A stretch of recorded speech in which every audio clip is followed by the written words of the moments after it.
When WFSB moved into their new facilities this past July, it was their hopes to expand programming. Now, less than a year later, that is coming true. Teaming up with Connecticut Public Television, a new programming lineup has been announced specializing in Connecticut sports, both high school and smaller colleges such as Eastern. Fittingly, the name will be the Connecticut Sports Network. The hope of this, to put as many faces of student athletes on TV as possible. If you put kids on television, I mean, I've been on TV 30 years, and if I know my daughter's going to be on, I'm going to go look for her. Joe Zone says this is an exciting time for everyone as they begin something never tried before. There's so many things out there that are already being done, but there's nothing really being done, all local high school sports.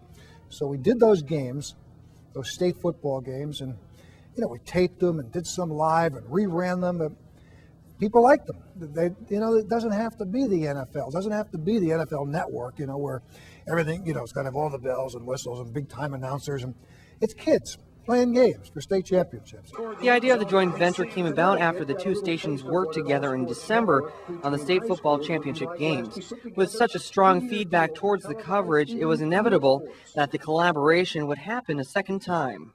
No official network or channel will be devoted to this, but instead the programming will run on each of the station's primary and secondary channels. For WFSB and CPTV, it's the goal to get all across the state and bring as much sports to the station's viewers.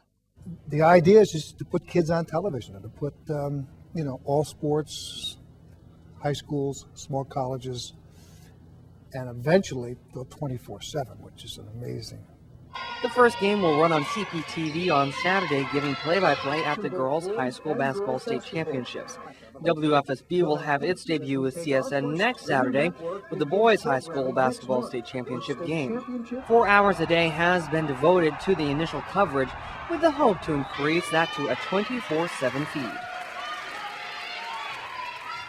Zone adds that it's unclear of how well this will catch on, but who knows, this could be the next ESPN, and after almost 3 decades, that's become a household name.